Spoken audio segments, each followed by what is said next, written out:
So I thought I'd do another example here, just because I think, you know, I learn really well by repetition, and I think the more you see it reinforced, the more you believe it, and the more you have a little bit of trust in yourself. So where I am today, obviously we're in a period property. This is Victorian, Edwardian, something like that. So what I'm going to start off with is just the repetition of getting a reference reading. So I'm just at the point of just getting a few readings from across the property. So if I just take one at the base of the wall, this is an internal wall. So it's slightly higher than what you might see if this was a new build property, or a fairly new build. So what's normal for this home is roughly 14, and no, even if we go to the base of the wall, there you go. So we've got an idea, so it really varies.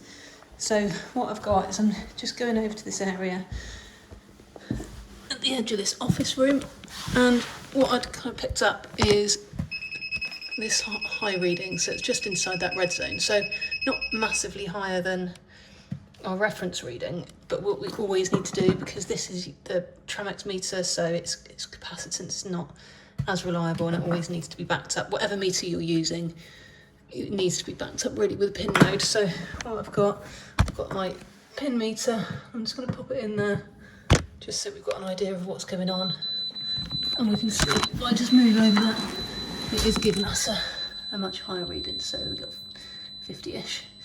The next place where I found a high reading, if I can just get over there, was actually in a newer part of the extension. So that's a solid wall, and we'll be able to find out the reasons for that.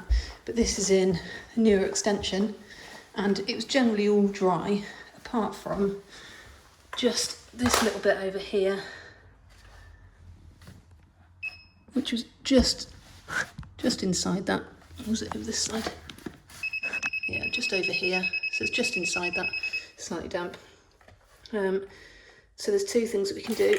And the first is, if I go out through this door, we're now at the back of that office, and we can see that, first of all, we stepped up into the kitchen, which means that the office, which is this window here, is slightly lower, and we can see that the ground level is quite high here, so the paving has actually been brought up.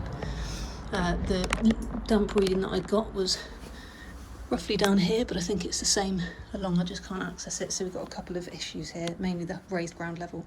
We're not reasonably going to reduce the ground level of this whole area, but possibly by installing some sort of channel or lowering it at this area and making sure that any rainwater can drain away would be really helpful. And then the other thing that I'd recommend is we've got this, it's actually a shared rainwater downpipe that includes water from the neighbouring property. It discharges below ground, so we've got no idea what that is looking like underneath, because potentially if we've got two issues, raised ground level and possibly some sort of issue there, then we want to make sure that that's resolved as soon as possible. And we've also got this that we're going to look at later on. But if I go back round to the side here, so we've had our reading here, and what I can see is there's actually no sealant around this door at all. You can see there's quite a big gap here, all the way around that door. So that's one of the things that we're going to be recommending. And the same here, we've got these slabs, the paving slabs here, but you can see that they just let water in underneath the sill, which is all just going to increase the risk. And you can see exactly that. See a little bit of green stain in there, so we are getting some water sat. And just in here, not a great finish. The final bit of dampness which we noted, I'm not even going to, I'll bring the damp meter, but we don't really need to. It's if we go all the way upstairs. So what we've done is we've checked the chimney breasts. There's some ever so slightly high damp readings around there, but again, would be really expected. We've made some recommendations for the chimney, just a tiny little bit of pointing and clearing vegetation, but nothing major. This chimney breast here was all showing dry. It's been vented, which is great. And then we carry on. And then this over here.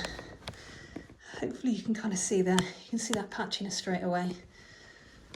And if we test it, what we can see is that it's not kind of a vertical falling rain sort of thing. You've got this bit here, which is showing, but Move over there and it's dry, and this bit where you can see it, and that's really, really typical of the salts that get left from all those years of burning fossil fuels. What's quite a bit of a pain is we can't actually get into the loft space, although I can see over here we've got access to a bit of the loft. The rest of the access is through that hatch, which I'm not going to be attempting because I just don't fancy that risk.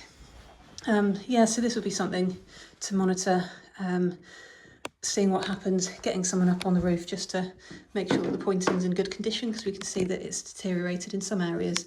But the reality is a bit of heating and ventilation might resolve this, but if it's really salt contaminated, it might just be a case of renewing that section of plaster, or potentially adding one of these barrier systems that separates the outer surface from that salt contaminated plaster or brickwork behind.